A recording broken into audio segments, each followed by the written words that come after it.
नमस्कार प्रिय विद्यार्थियों, वीके नॉलेज इलेक्ट्रिकल में आप सभी का स्वागत है। राजस्थान में डेयरी विभाग में वैकेंसी आ चुकी है और उन सभी की हम प्रीवियस कट ऑफ के साथ साथ एग्ज़ाम पैटर्न और सिलेबस पर भी बात करने वाले हैं। मोस्ट इम्पोर्टेंट है कि पिछली बार कट ऑफ कितनी रही थी, एग्ज़ाम करवाता कौन है, कंपनी कौन सी है, सिलेबस किस तरह से डालते हैं, कितने क्वेश्चंस आते हैं, नेगेटिव मार्किंग है कि नहीं, तो इन्हीं सब पर चर्चा करने वाले हैं।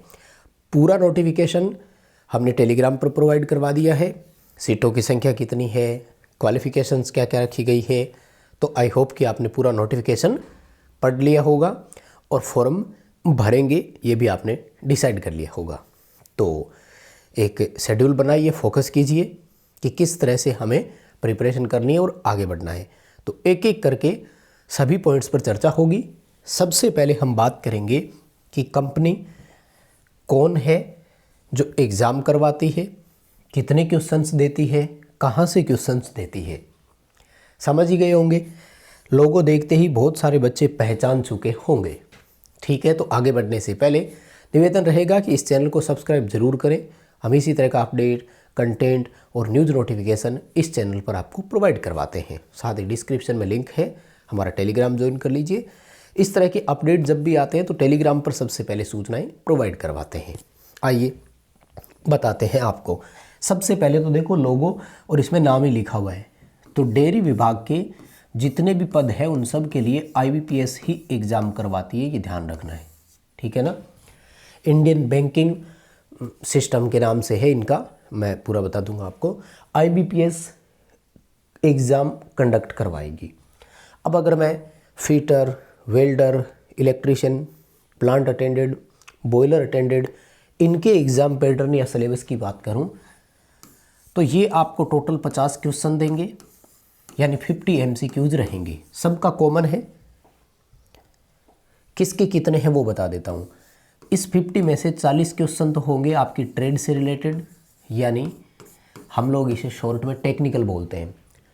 जैसे आप फिटर से है तो फिटर ट्रेड के 40 क्वेश्चन होंगे, इलेक्ट्रिशियन से है तो इलेक्ट्रिशियन ट्रेड के होंगे, वेल्डर से हो तो वेल्डर ट्रेड के होंगे। और 10 क्वेश्चन होंगे वो राजस्थान जीके के संबंधित होंगे। ठीक है ना, राजस्थान का ही प्योरली जीके होगा, जिसमें कला, संस्कृति, भूगोल ये होगा। और इसकी डिटेल उस PDF में है, जो PDF हमने आपको प्रोवाइड करवा रखी है टेलीग्राम पर। उसको वहाँ से आप ले लीजिएगा अगर अभी तक नहीं लिया है तो। सेकंड इंपॉर्टेंट पॉइंट है टाइम कितना देते हैं। तो इस 50 क्वेश्चन के लिए आपको 60 मिनट का समय मिलता है। तो किसी कंपटीशन एग्ज़ाम में अगर हमें इतना समय मिल जाए कि क्वेश्चन की अपेक्षा समय ज़्यादा हो तो मुझे लगता है वो पर्याप्त है। मोस्ट इम्पोर्टेंट चीज़ क्या है यहाँ की कि कोई नेगेटिव मार्किंग नहीं होगी। इसलिए एक फ़ायदा या एक इम्पोर्टेंट चीज़ और आपको ध्यान में रखनी है कि इस 60 मिनट के अंदर ये सारे 50 क्वेश्चन आपके अटेंड होने चाहिए, ये ध्यान रखना है आपको। छूटना एक भी क्वेश्चन नहीं चाहिए, ये आपको कोशिश करनी है, क्योंकि नेगेटिव मार्किंग नहीं है। तो कभी मार्कर आए तो सही होने की तो संभावना है। और कोई बच्चे सोच रहे हैं कि टेक्निकल हेल्पर की तरह तो नहीं हो कि कहीं ऑप्शंस 5 आ जाएं, नहीं, 4 अल्टरनेटिव ही आएंगे, यानी 4 विकल्प ही आपको दिए जाएंगे और 4 में से चूज करना है। तो ये है इलेक्ट्रिशियन, फिटर, वेल्डर, जो प्लांट ऑपरेटर, बॉयलर ऑपरेटर है उनके हिसाब से। प्लांट ऑपरेटर सेकंड जो है ना, जिसमें सभी ITA ट्रेड को एलिजिबल माना है, उसमें राजस्थान जीके और मैथ आएगी, उसमें टेक्निकल नहीं है। उसमें कोई भी ITA वाला भर सकता है, फिर उस पर वो अलग से चर्चा करेंगे। अगर आप वो देख लेते हैं नोटिफिकेशन तो आपको वहाँ से सारी अपडेट जो है वो मिल जाएगी। तो ये तो रहेगा अपडेट आपका। IBPS एग्जाम करवा रही है, ये पैटर्न और सिलेबस और ये सब रहेगा। पेपर हिंदी इंग्लिश दोनों में आएगा, घबराने की ज़रूरत नहीं है। इलेक्ट्रिशियन वालों के लिए वर्ष 2021 में जो पेपर हुआ था वो हमने यूट्यूब पर डलवा रखा है, आप उसको ज़रूर सर्च कीजिए, है ना। RCDF इलेक्ट्रिशियन वीके नॉलेज, इतना सर्च करेंगे तो आपको मिल जाएगा। अब आ जाइए एक एक करके हम लोग इनका प्रीवियस कट ऑफ देख लेते हैं। तो ये देखो, सबसे पहले प्लांट ऑपरेटर सेकंड की जो पोस्ट थी ना, उसका है ये कट ऑफ। और इस पोस्ट के लिए क्या होता है किसी भी ट्रेड में ITI हो, ठीक है ना। प्लांट ऑपरेटर सेकंड वाला ये वही वाला है।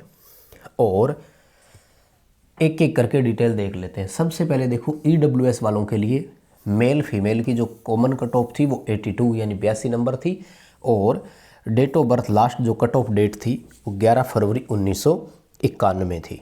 डेट बताना ज़रूरी इसलिए होता है, कई बार 82 नंबर पे ही एक और बच्चा होता है और वो सिलेक्ट नहीं हो पाता है, तो फिर वो प्रॉब्लम में आ जाता है कि मेरा सिलेक्शन क्यों नहीं हुआ, नंबर तो कट ऑफ में ही है। फिर डेट में जो बड़ा होता है उसको ऊपर रखते हैं। अनरिजर्व की बात की जाए तो 84 नंबर मेरिट रही थी मेल फीमेल दोनों की कंबाइंड, और अकेली फीमेल की 72 नंबर रही थी, ठीक है। कट ऑफ डेट 98 और 97 तक इनका भी डाटा पहुंच गया था। विडो की थी 44 यानी एक सीट यहाँ विडो के लिए भी थी उस समय। SC की मेरिट की अगर बात की जाए तो कंबाइंड 80 नंबर गई थी और मिक्स जो थी वो 72, और ST में कंबाइंड 80 नंबर की थी, अलग से सेपरेट मेरिट नहीं थी। OBC में मेल फीमेल की कंबाइंड 82 और फीमेल की जो है वो 72, और इसी तरह से MBC में भी 82। फिर एक्स सर्विसमैन की 66, फिजिकली हैंडीकैप्ड का ये रहा। तो ये जो आपके पास डिटेल थी ये किसकी है, प्लांट ऑपरेटर सेकंड की। अब चलते हैं नेक्स्ट। चलिए नेक्स्ट देखो, अब बात करते हैं इलेक्ट्रिशियन के। तो यहाँ देखो ये रही इलेक्ट्रिशियन की डिटेल, ठीक है।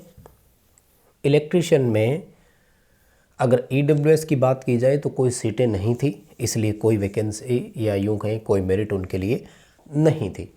अगर अनरिजर्व कैटेगरी में बात की जाए तो मेल फीमेल की कंबाइंड थी 76, और लास्ट जो कट ऑफ डेट थी ना वो 1984 ही थी, यानी 85, 86, 1990, 92, 95 कोई भी अगर बच्चा था तो वो बाहर ही हुआ है इसी नंबर के साथ। अगर जनरल में महिला की बात की जाए तो 72 नंबर मेरिट रही थी, 93 इनकी कट ऑफ थी। उसके बाद में अगर ST की बात की जाए तो यहाँ पर ST के लिए सीट थी, उसमें 72 यानी 72 नंबर मेरिट रही थी। और OBC की जो है वो मेल फीमेल कंबाइंड की 76, यानी जितनी अनरिजर्व की थी उतनी ही OBC की थी।